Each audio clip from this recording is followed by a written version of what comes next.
Bismillahirrahmanirrahim. Alhamdulillahi Rabbil alamin. Wassalatu wassalamu ala Sayyidina Muhammad wa ala alihi wa ashabihi ajma'in. Amma ba'd. Assalamu alaikum wa rahmatullahi wa barakatuh. Бүгін сол хадистерді шарықтап, хадистердің түсіндірмелерін айтып, өткізу сабағын ары қарай жалғастырамыз. Бүгінгі біздің имам Науауидің хадистер жинағындағы келесі мына бір хадиске келіп тоқталдық.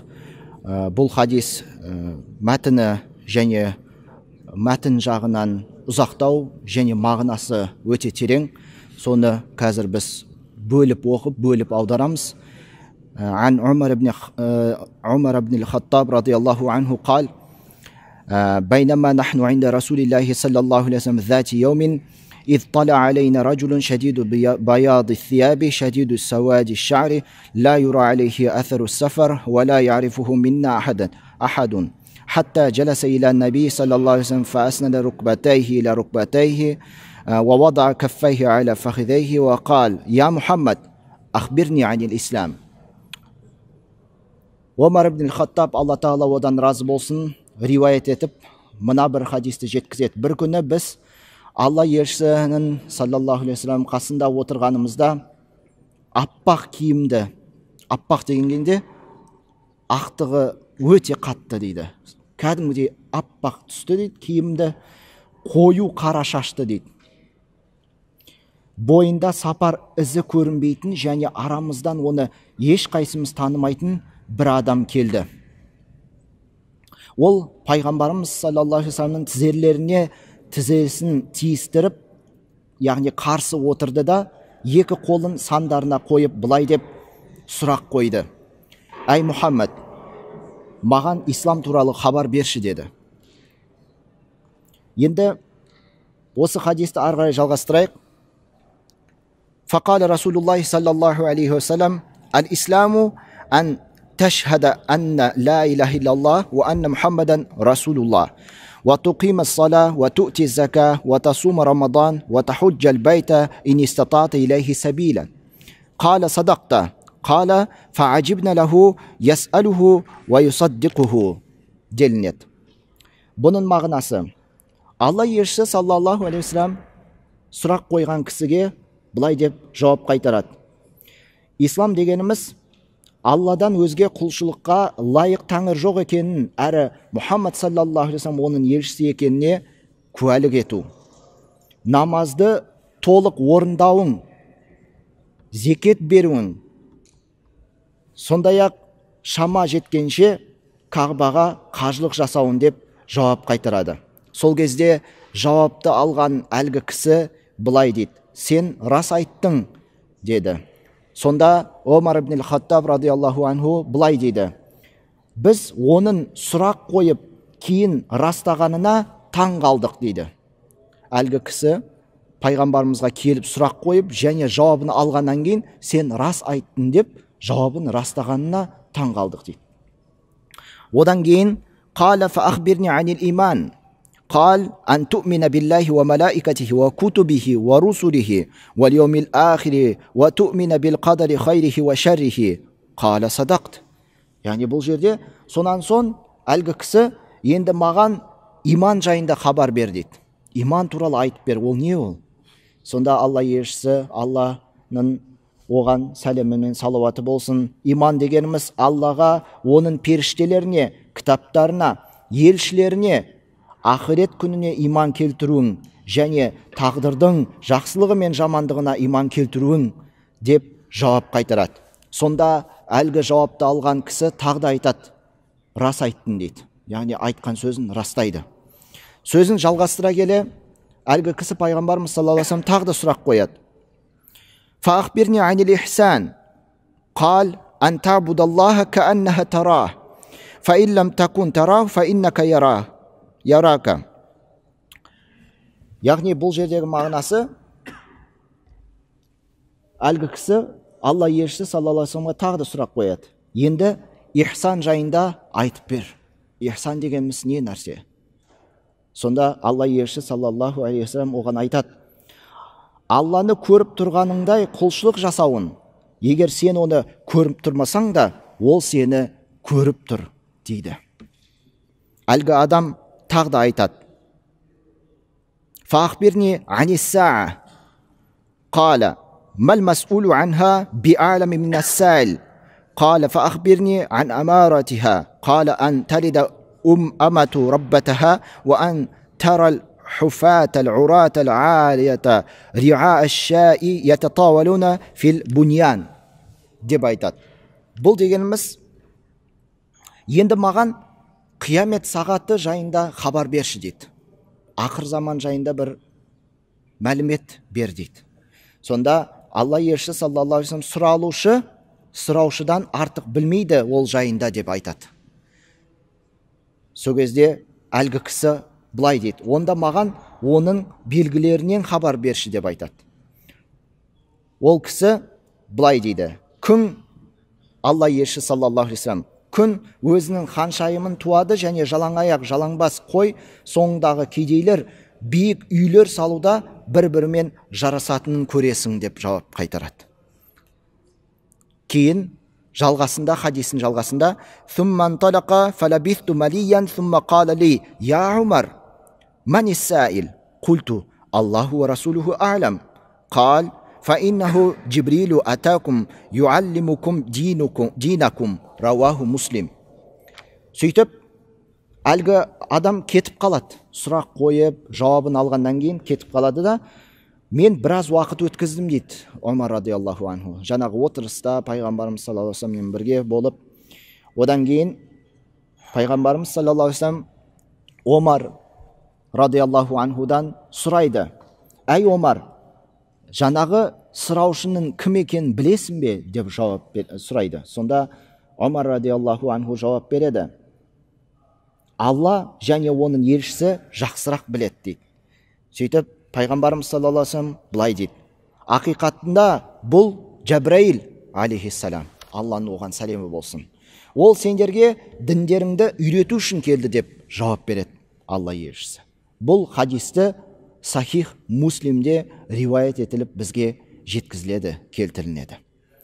Енді осы хадистің ең бастапқыда қалай басталғанына көңіл аударатын болсақ, ол жерде не делінеді? Адам кейпінде келіп тұр. Періште Джабраил алейхиссалам адам кейпінде келіп тұр. Және бұл жерде аппақ киімде, қою қара шашты. Бұлай сипатталу, осылай суреттелу арабтар арасында өте сондай сұлу, әдемі адам туралы сипаттап айтқан кезінде сөйтіп суреттейді арабтар. Қара шашты, аппақ киімді деп, енді ең көркем, ең әдемі сөзді қолданғаны осылайша болған.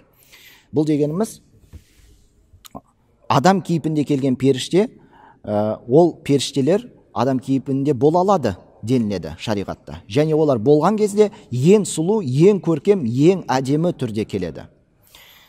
Енді келесіде оның былайша айтқанда аппақ киімі болғанымен және қара шашты болғанымен, сонымен қатар айтылады, оның үсті басынан, оның отырған тұрысынан, жүрісінен ешқандай бір сапар шегіп келген байқалынбайды. Және біздің арамыздағы бір танитын кісі екенін де байқалынбайды дейді Омар радиаллаху анху.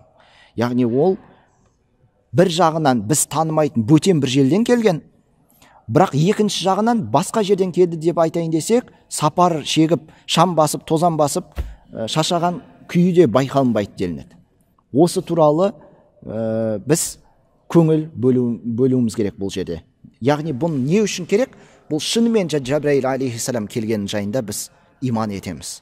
Шынымен де Джабраил алейхиссалам адам кейпінде пайғамбарымыз Мұхаммад саллаллаху алейхи вассаламға және отырған сахабалардың көзіне сөйтіп көрініп келген болатын.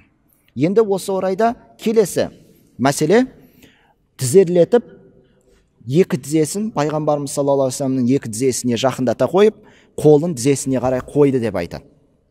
Бұл жерде, құрметті жамағат, ғалымдар айтады, осы хадисті тәпсірлей келі, хадис тәпсіршілер, олар айтады, бұл дегеніміз момын мұсылманға білімді алу тәртібін, жүйесін, әдебін үйретеді дейді. Қалай алу керек екен мұсылман адам дінді үйренген кезінде, білімді үйренген кезінде қандай әдеппен орындалу керектігін осылай суреттеп бізге келтіріп көрсетеді хадиспен. Және Жабраил алейхиссаламды да солай келіп, сондай кейіпте отырып, солай тізерлетіп отырғанını бізге үйрету үшін солай жасалынған болатын. Яғни молдас құрып, жатып алып, жантайып алып, немесе жартай қолынды тіреп, тамақ жеп, шай ішіп отырып алып емес, тізерлетіп, қолын тізесіне қойып, бетпе-бет қарап сабақ алуын, дәріс алуын, соны айтады бұл жерде. Енді келесі көңіл бөлу керек болған нәрсе, осы хадистегі алынатын нәрсе. Жабраил алейхиссалам дінді үйренген кезінде қалай үйрену кереккен, оның үйрену жолы тәртібі қалай болатынын бізге түсіндіріп жатыр. Яғни үйретушіге сұрақты қалай қою керек, қандай мәнерде болу керек, қандай үлгіде болу кереккен айтады. Әдемілеп, сыпайы түрде, бірте-бірте жүйемен ақырындап қойылып жатыр сұрақ. Бірінші ислам жайында сұрады, екінші иман жайында сұрады, одан кейін ихсанды сұрады. Мысалға келіп алып бірден айтқан жоқ қой. Ислам, ихсан, иман дегеніміз не, айтып берші деп мысалға, немесе анау Алла елшісі саллаллаху алейхи вассалам жауап беріп жатқан кезінде оның сөзін бөліп, әңгімелесіп, бір өзін ой пікірін білдірмей, жақсылап тыңдап барып жауап қайтарады. Жаңағы адам кейпінде келген Жабраил алейхиссалам. Яғни сұрақ қойды, жақсылап жауабын толық алды, одан кейін алған жауабын растады. Бұл жерде растады деген кезінде екі нәрсе бар. Біріншіден, жаңа Омар радиаллаху анху айтып жатыр ғой, біз таң қалдық дейді, ол сұрақ қойып, және сол сұрағына өзі растап жатқанына таң қалдық дейді. Бұл жерде екі нәрсе бар. Біріншіден, шынымен де Жабраил алейхиссалам ол алдын ала бұның жауаптарын біледі, және Алла елшісі саллаллаху алейхи вассалам ол да бұның сұрағын, жауабын бәрін біліп отыр. Екеуі де сұрақ жауапты біліп отыр. Бірақ қасындағы отырған қауым, қасында отырған сахабалар үйрену үшін, білу үшін, түсіну үшін осыны әдемі көркем түрде жеткізіп отыр көпшілікке. Және екінші, Алла елшісі саллаллаху алейхи вассалам жауап берген кезінде де бұл да бізге сабақ, үлгі, қалай көркем түрде жеткізу керек, қалай толық жеткізу керек. Сұрақ қойылды ма, сол сұраққа нақты жауап беру керек жайында бізге осы хадиспен бізге жеткізіп келтіріледі. Ислам жайында сұралды ма, бұл толық ислам туралы айтып беру керек. Тақырыптан ауытқымай, оңға солға кетіп қалмай, иман туралы сұралды ма, иман туралы айтылу керек. Ихсан туралы сұралды ма, ихсанды да айту керек екен. Бастапқыда ең әуелі Жабраил алейхиссалам адам кейпінде келген, ең бірінші қойған сұрақ ислам деген не деп сұрады. Ислам, өздеріңіз білесіздер, 5 негізден тұрады. Және жаңағы негізгі парыз амалдар бізге жүктелген. Сонымен қатар ислам деген кезінде ол біздің мұсылманшылығымыз. Мұсылманшылық деген кезінде ол біздің Аллаға толығымен бойынсынғандығымыз, Аллаға берілгендігіміз, жанымызбен, тәнімізбен, іс әрекетімізбен Аллаға берілгендігіміз. Және исламның ішіне барлық нәрсе кіріп кетеді. Ол адам мен Алланың арасындағы, яғни момын мұсылман мен Алланың арасындағы байланыс. Исламның ішінде адам мен момын мұсылман мен басқа момын мұсылман арасындағы қарым-қатынас. Исламның ішінде момын мұсылманның өзіне қатысты мәселелер. Осының барлығы біз исламның ішінде бар екенін анық байқаймыз. Ислам деген кезінде мұсылман Аллаға сенуші, иман келтіруші, құлшылық ғибадатын жасаушы, Алла бұйырған әмірлерін орындаушы, парызды амалды жасап, Алла қайтарған істерден барынша сақтанушы. Ислам деген кезімізде момын мұсылман бұл хадисте келетіндей, Алла елшісі «Ал-муслиму ман салимал муслимуна мин лисанихи ва ядихи». Яғни мұсылман дегеніміз ол басқа мұсылман бауыры оның тілінен және қолынан жапа шекпеген, яғни зиян шекпеген адамды айтады. Момын мұсылман басқа біреуге ісімен, тілімен ешқандай зиян тигізбеу қажет. Мұсылманшылық деген. Мұсылман деген не деген кезінде ол өзіне қатысты нәрсе. Ол тақуа болу керек, ол иманды болу керек, жанашыр болу керек, көркем мінезді болу керек. Мұсылманға тән болған, адамгершілікке тән болған барлық жақсы атаулысын қасиеттерін барлығына момын мұсылман ие болу қажет. Және Абдулла ибн Амрден, Алла олардан разы болсын, жеткізіледі мына бір хадис. Бір кісі пайғамбарымызға келіп былай деп сұрайды: айюл ислам хайрун, яғни исламның қайсысы жақсы деп сұрақ қояды Алла елшісіне. Сонда пайғамбарымыз саллаллаху алейхи ва саллям былай дейді: ан тут'имат таам ва тақра ас-салам аля ман арафта ва ман лам тариф. Яғни бұл хадисте біреуді тамақтандыруың және сәлемді жаюын, өзін танитын адам болсын және танымайтын адам болсын, барлығына бірдей сәлемдесуін, сәлемін түзу болуын. Міне осы нәрсені айтады. Мұсылманшылықтың ішінде барлығы бар. Мұсылман өзін көршісіне зиян жасамайды. Мұсылман ол басқа дін өкіліне де зиян тигізбейді. Мұсылман ол туыстық қатынасты үзуші емес, бекітуші, байланыстырушы болып табылады. Міне осы нәрсені мұсылман өзінің күнделікті тұрмыс тіршілігінен, іс жүзінен ұмытып кетпеу қажет екен. Енді имам Ахмад, Тирмизи, Насаи риуаят еткен мына бір хадиске көңіл бөлсек, бұл жерде былай делінеді. Пайғамбарымыз саллаллаху алейхи ва салламнан келеді бұл хадис. Бұл деген Алла тағала бір мысал келтіреді түзу жол туралы. Сол түзу жол бар, және оның екі жағында әртүрлі жолдар бар. Түзу жол бар, және екі жағында әртүрлі жолдар бар. Және сол әртүрлі жолдардың қақпалары бар, есік қақпалары бар, ашық түрде тұрған қақпалары. Және жолдың есігінде былай деп шақырушы бар: ей адамдар, мына жолға түсіңдер, кіріңдер барлықтарын, және одан басқа жерге адасып кетпеңдер, басқа жерге түсіп қалмаңдар деп айтады.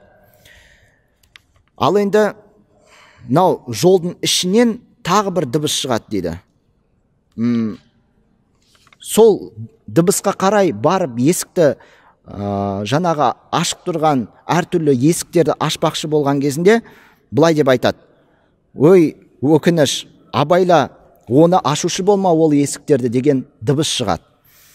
Егер сен оны ашатын болсан, онда саған басына бір қиындық, бәлекет келеді, жақсылық болмайды. Ал енді осы жерде біз айттық қой, жол, тура жол. Ол жол ислам жолы екен.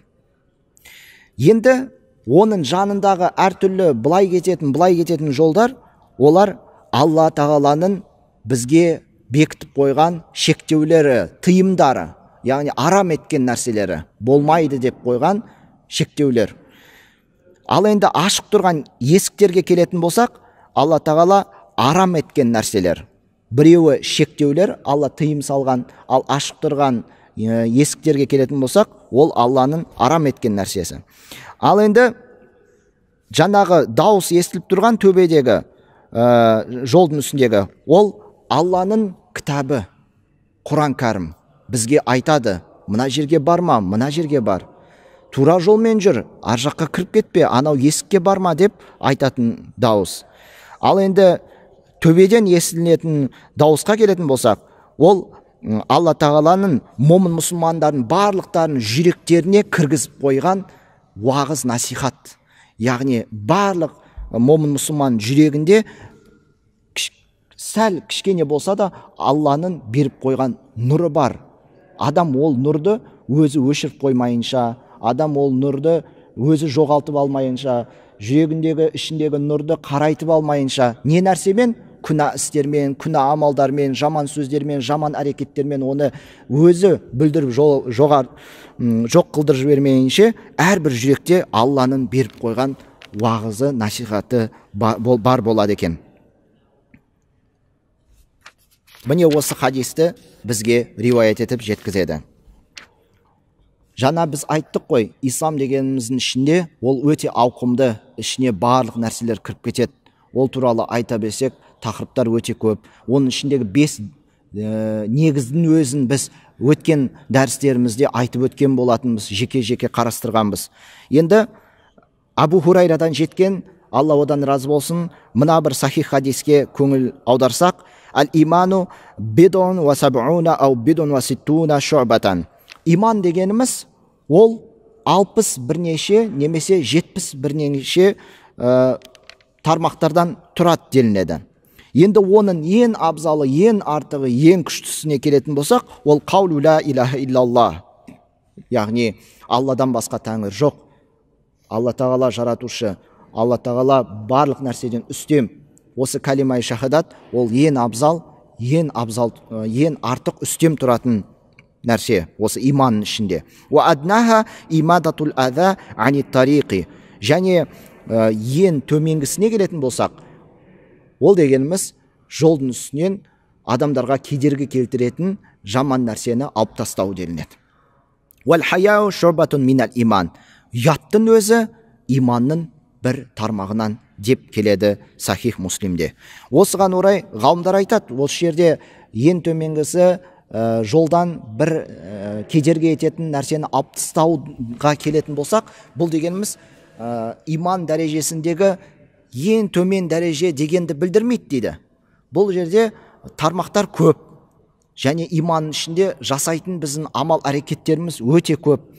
Бірақ кейде момын мұсылман жолдан бір кедергі ететін нәрсе болсын, ұят сияқты бір қасиеттер болсын, осының кейде болмашы бір нәрсеге санау мүмкін. Бірақ оның өзі иманның бір тармағы екенін момын мұсылман еш уақытта ұмытпау қажет. Бір бауырына көмектесіп жіберу, жәрдемдесіп жіберу, кедергі ететін бір нәрсені алып тастау, ол жердегі тікелей және ауыспалы мағынадан да қарастыруға болады. Яғни ол жүріп жатқан жерінде немесе оның жұмысында, кәсібінде, ісінде оған бір кедергі етіп жатқан қиыншылыққа жәрдемдесу, көмектесу дегендей сияқты тағысын көбінен, тереңнен оны түсінуге болады. Және бір кісі Алла елшісі саллаллаху алейхи вассаламға келіп былай деп айтады: «Ей Алла елшісі, ислам дегеніміз не?» деп сұрайды. Сонда пайғамбарымыз былай дейді: жүрегіңді Аллаға табыстау, жүрегіңді Аллаға арнау, жүрегіндегі орнын Аллаға ғана беру керек. Аллаға деген махаббат, Алланы жақсы көру, Алла разы болатын істерді істеу, және өзің тілінен және қолыңнан басқа мұсылмандар зардап шекпеуі деп айтады. Ал енді исламның қайсысы ең абзал деп сұрайды. Ислам деген не деп бірінші сұрады әлгі кісі, келген кісі. Екінші сұрағы, ең абзал ислам не дейді? Сонда айтады: әл-иман дейді. Иман келтіру. Исламның ең абзалы, ең күштісі иман ету. Аллаға сену. Аллаға сенген момын мұсылман, ол еш уақытта жаңағы айтқандай мұсылманшылықтың қасиетіне басқа бауырына тілімен, ісімен зардап жасамайды. Иманы бар адам ол жүрегін Аллаға табыстайды. Иманы бар адам ол тақуа болады, ол мұсылман болады, ол жақсылық жасайды. Сөйтіп айтады. Әлгі кісі тағы да сұрақ қояды: «Уамал иману?» Ал иман дегеніміз не деп тағы да сұрайды. Алла елшісі саллаллаху алейхи вассалам айтады: Аллаға иман келтіру, сену, періштелеріне, кітаптарына, елшілеріне, өлімнен кейін қайта тірілу бар екеніне иман келтіру. Сосын әлгі кісі тағы да сұрақ қояды: «Фаайюл имани афдал?» Ал енді иманның ең абзалы, ең күштісі не деп сұрайды. Сонда айтады: ол тәрк ету, тастау деп айтады, хиджра деп айтады. Сосын әлгі кісі сұрайды: ал енді тәрк ету, тастау дегеніміз не нәрсе деген кезінде пайғамбарымыз саллаллаху алейхи вассалам айтады: жаман нәрсені, жаман істерді тәрк ету деп айтады, күнә істерді деп айтады. Міне құрметті жамағат, момын мұсылман ол жаман нәрселерді, күнә істерді тәрк етуші болу керек. Ол Аллаға иман келтіруші болу керек. Ол мұсылман болу керек. Ол басқа мұсылмандарға зиян тигізбеу керек, және оның жүрегі тек Аллаға арнаулы болу керек. Енді мына иман демекші, осы жерде мынандай бір мәселе бар. Мұна кейбір, былайша айтқанда, қоғамымызда кереғар ағымдар бар, әртүрлі кереғар ағымдар бар. Сол кереғар ағымдардың ішінде мынау сенім мәселесіне, иман мәселесінде мынандай бір түсініспеушіліктер орын алуда олардың тарапынан. Бұл не дегеніміз?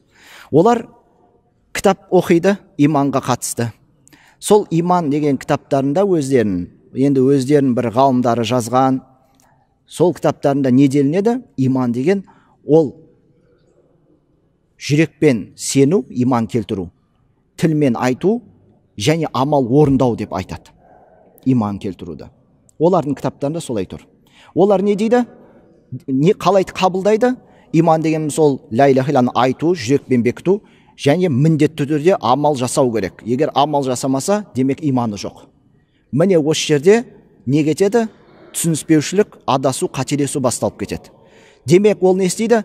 Намаз оқымаса кәпір, ораза ұстамаса кәпір, ананы істемесе кәпір, мынаны істемесе бидғатшы, үйтіп қалған, сөйтіп қалған, бүйтіп қалған деп неге бәрін айыптайды? Өйткені олар сөйтіп бастайды өздерін ілімдерін, осы имандылыққа қатысты, ақидаға қатысты ілімдерін осылай олар үйренеді, осылай бастайды. Ал енді шынайы келген кезінде қалай түсіну керек иман деген нәрсені? Иман дегеніміз ол біздің жаңағы жүрегіміздегі нәрсе, оны бекітеміз жүрекпен, соған шынайы иман келтіреміз және тілімізбен оны айтамыз. Ал амал дегеніміз ол исламның ішіндегі нәрсе, құрметті жамағат. Егер сіз мумин болсаңыз, сіз мұсылман боласыз. Бірақ мен мұсылманмын деп тұрып, егер мумин бола алмауыңыз мүмкін. Шынайы иман келтірушілерден бола алмауыңыз мүмкін. Құран кәрімде бүгін біз 5-інде Бақара сүресінің аятын келтіріп кеттік. Ол жерде мынау 200-лер мұнафиқтар туралы айтылынады. وَإِذَا لَقُوا الَّذِينَ آمَنُوا قَالُوا آمَنَّا وَإِذَا خَلَوْا إِلَى شَيَاطِينِهِمْ قَالُوا إِنَّا مَعَكُمْ إِنَّمَا نَحْنُ مُسْتَهْزِئُونَ. Яғни не дейді? Олар 200-лер, олар иман келтірген момын мұсылмандарға келген кезінде былай деп айтады: біз иман келтірушілерміз, біз муминбіз деп айтады, муминбіз деп айтады. Ал қашан өздерінің шайтандарымен жеке онаша қалған сәтте, ол шайтандары деген сөз өздерінің күпірлік еткен, Аллаға қарсы шыққан өздерінің қожайындары, өздерінің басшылары немесе жолдастарымен жеке қалғанда олар айтады: біз негізі сендермен біргеміз, біз жай ғана момын мұсылмандарды тәлкек етіп жатырмыз, кекетіп жатырмыз деп жаңағы сөйтіп өздерінің шын позицияларын білдіреді солай. Демек мұсылманмын деу мүмкін, бірақ шынайы иман келтіріп мумин бола алмау мүмкін. Көрдіңіздер ма? Сондықтан намаз оқып, ораза ұстап, көпшілікпен бірге жүріп, бірақ жүрегінде иманы болмаса, тілінде иманы болмаса, оның намаз оқып ораза ұстағанын бестейін, егер иманы жоқ болса мысалға. Пайғамбарымыз саллаллаху алейхи ва саллям кезінде сондайлар болды. Бірге жорыққа шыққан, жаңағы 200-лер бірге жорыққа шыққан, кейін үйтіп жорықтан қашып кеткен, сатып кеткен, мәселен кәпірлерге, басқаларға мұсылмандарды ұстап берген мәселен. Бірақ олар муминдермен бірге жүрді, пайғамбарымыздың қасында жүрді, біз муминдерміз деп, біз мұсылманбыз деп. Сондықтан құрметті жамағат, бұл жерде болмайды былай түсінуге. Иман дегеніміз ол жаңағы жүрекпен сену, тілмен ету және тілмен иман келтіру және оны амал жүзінде міндетті түрде істеу керек деп түсінуге болмайды. Амал істемесеңіз сізге күнә болады. Сіз намаз оқымасаңыз сізге күнә болады. Сіз ораза ұстамасаңыз күнә болады. Ол күнә. Бірақ сіз момынсыз, сіз Аллаға иман келтірушісіз. Міне осы екі нәрсені айырмашылығын дұрыс ажырата білу керек екен, құрметті жамағат. Пайғамбарымыз саллаллаху алейхи ва саллям жаназа кезінде дүниеден өткен мәйітке жаназа оқыған кезінде мына бір дұғаны айтып отырушы еді. Және біз де Аллаға шүкір жаназа намаздарымызда осы дұғаны өткен кеткендерге оқып отырамыз. Ол қандай дұға? Аллахумма ман ахяйтаху минна фа ахйихи алал ислам ва ман тауаффайтаху минна фа тауаффаху алал иман. Бұл сахих хадисте келеді. Абу Даудта, Тирмизиде, ибн Маджада, Абу Хурайра риуаят еткен. Бұл хадистегі осы дұғаның мағынасы нені білдіреді? Ей Аллахым, бізден кімді егер өмір беріп тірілтетін болсан, онда оны исламда тірілт, исламда өмір бер оған. Мұсылман етіп тірілт, мұсылман етіп өмір бер деп дұға етеді. Ал енді кімнің осы дүниедегі өмір тіршілігін аяқтатып алып кететін болсан, жанын алатын болсан, онда оның жанын иманмен ал дейді. Иманды болып дүниеден өтсін. Қазақтар бір дүниеден жақындар өтіп жатса, иманды болсын деп айтып жатады. Осы нәрсе, демек Алланың алдында, Алланың құзырында біздің имандылығымыз бірінші орында тұрады. Ислам ол түсінікті. Ислам ол түсінікті, намаз, ораза, зекет, бірақ біздің иманымыз, Аллаға деген шынайы сеніміміз, ықыласымыз, ниетіміз ең әуелі тұратын нәрсе. Тіпті қабірдегі сұралатын бірінші сұрақ не? Раббың кім деп сұралады, дұрыс па? Намаз оқыдың ба деп бірінші сұралмайды, Раббың кім деп сұралады. Демек ол имандылыққа тікелей қатысты. Кейін пайғамбарың кім деп сұрайды, сосын кітабың не деп сұрайды. Осының барлық сұрадады қабірде. Және қайта тірілу кезінде, қиямет махшарда, қиямет қайымда не сұралады? Бізден ең бірінші сұралады намазымыз. Намаз оқыдың ба деп сұраламыз. Сондықтан біз мына жердегі дұғаға көңіл аударатын болсақ, пайғамбарымыз саллаллаху алейхи вассалам, дүниеден өтуіміз, имандылықпен өтуіміз өте маңызды нәрсе екен. Енді мына бір хадиске тағы көңіл бөлейік. Ол жерде Аля ва инна фил жасади мудғатан, жасында бір денеде бір ет бар дейді, бөлшек бір ет бар. Егер ол сау болса, онда дене түгелімен сау болады. Ал егер сол бұзылса, онда дене түгелімен бұзылады. Ол не деген кезінде? Ол жүрек делінеді. Пайғамбарымыз саллаллаху алейхи вассалам айтады, жүрек. Ал жүрек ол не? Сызық. Жүрек, сызықша, ол имандылық. Біздің иманымыз, Аллаға сенім келтіруіміз, Аллаға бойынсынуымыз. Мына жерде айтады: "Валайса куллу муслимин муъминан файнаху қад якунул иману даифан" дейді. Яғни әрбір мұсылман момын бола алмайды дейді. Өйткені ол мұсылман бола тұра иманы әлсіз болуы мүмкін. Иман кейде болады ғой, біз құлшылық ғибадатымызда, іс-әрекетімізде, амал ниетімізде бір еріншектік, жалқаулық танытып қалсақ, бір ісімізді аз жасап қалсақ, біз не дейміз? Иманым әлсіреп қалды деп айтамыз. Түсіндің ба? Яғни мұсылман ол толық момин бола алмауы мүмкін, бірақ момин ол момын және мұсылман бола алады. Міне осы нәрсені біз түсінуіміз керек.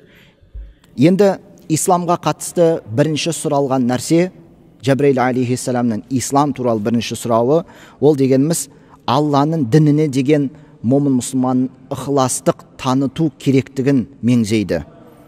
Және Аллаға құлшылық ибадат жасауында жанашырлық таныту. Жанашырлық дегеніміз не? Беріліп тұрып орындау.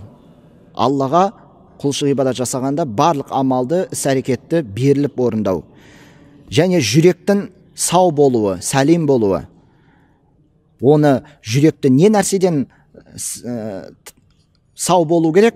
Хасаттан, көреалмаушылықтан, біреуді жек көрушіден, біреуге жаман нәрсе тілеуден, барлық жаман нәрсенің атаулысынан жүректі тазарту керек. Міне осы ислам. Иманның ішіне келетін болсақ, ол Алланы үнемі еске алып зікір етіп отыру. Алланы зікір ету. Одан шынайы түрде қорқу, кітабын оқу, иманды арттыруға байланысты жасалатын барлық амал әрекет жасау. Аллаға тәуекел ету, Алланы сырттай да іштей де Алладан қорқу, Алланың берген несібесіне разы болу, ол кіші болсын, үлкен болсын, қандай мөлшерде болсын, Алланың берген нығметтеріне шынайы риза болу. Және Алла Тағаланың бізді мұсылман етіп жаратып, бізге дінді ислам еткеніне шүкірлік білдіру. Міне осы нәрсемен біз мұсылманшылығымыздың көрінісін білдіре аламыз. Ихсан дәрежесіне келетін болсақ, ихсан сұралды ғой. Ихсан деген, егер сен Алланы көрмесен де, ол сені көріп тұрғанын білуің керек дейді. Құрметті жамағат, көру дегенге келетін болсақ, ол Алла Тағаланың субути сипаттарын бірі, басар деп аталынады. Алла Тағала басар, яғни көруші. Бірақ біз көру деген нәрсені елестете алмаймыз, біз оны тілімізбен бұлай болады деп айта алмаймыз, және ол қалай болатын, қандай күйде болатын кесіп нақты айта алмаймыз. Оны тек Алла біледі, бірақ Алла Тағала көретініне біз иман келтіреміз. Ешбір құралсыз, ешбір көмексіз, ешбір жәрдемсіз Алла Тағала көреді. Яғни астағфиралла, біз көзбен салыстыруға болмайды. Ол дұрыс емес. Ол келмейді. Имандылықтан шығып кетесіздер, сөйтіп істейтін болсаңыздар. Алла Тағала көреді, болды, соған иман етеміз. Және мына жерде айтады, Алла Тағала сені көріп тұрғандай құлшылық ибадат жаса дейді. Амал әрекетіңді солай орында. Қашан біз егер солай істейтін болсақ, онда біз тақуалықтың дәрежелері, деңгейлері болады ғой. Сол жоғары деңгейлерге тақуалықтың дәрежесінде қарай біз жоғарылай береміз. Жаңағы ислам, иман, ихсан. Ихсан деңгейіне жетеміз. Ихсан, яғни хушур. Намазда хушур болу. Ал намазда тұрған кезінде бол, сіз толығымен Алланың құзырында екеніңізді түсіну керек, соны қабылдау керек, соған қарай құлшылық ибадатты жасау керек. Жеке қалғанда да, көпшілікпен қалғанда да сіздің құлшылығыңыз өзгермеу керек, бір қалыпты болу керек. Яғни рияшылдық немесе көз бояушылық болмау керек. Оны тек қана Алла үшін орындалғандықтан, Алла көріп тұр, Алла біліп тұр, естіп тұр деп барлық амал әрекетімізді біз жасауымыз қажет екен. Жабрейл алейхиссалам былай деп сұрады ғой, маған қиямет сағаты жайында айтып бер деп сұраған кезінде, Алла елшісі не деді? Сұралушы сұраушыдан артық білмейді деп, сол Жабрейл алейхиссалам өзі айтып беретін шығар деп өзіне қалдырды. Бірақ оның қиямет қайым жайында нақты қашан қалай болатынын Алла Тағала білет. Біз тек қана оның кіші үлкен белгілерінен ғана біле аламыз, оның жақындағаны туралы, оның болатыны туралы. Яғни қиямет қайымның кіші және үлкен белгілері бар. Оны пайғамбарымыз саллаллаху алейхи вассалам үнемі өзінің хадистерінде бізге айтып отырған. Осындай белгілері болады, кіші белгілері. Егер мынадай болатын болса, онда қиямет қайым жақындаған біле беріңдер деп белгілерін бәрін айтатын еді. Сонда Жабрейл алейхиссалам не деп жауап берді? Онда маған белгілерін айтып бер дейді. Сол кезде Алла елшісі саллаллаху алейхи вассалам мына бір екі белгіні айтады. Біріншісі анталидал амату раббатаха. Ол дегеніміз күң өзінің қожайынын туады деп айтады. Абу Хурайра риуаят еткен хадистерде айтылады. Пайғамбарымыз саллаллаху алейхи вассаламнан кейінгі кезеңдерде әр адамда күң болатын еді, күңдер.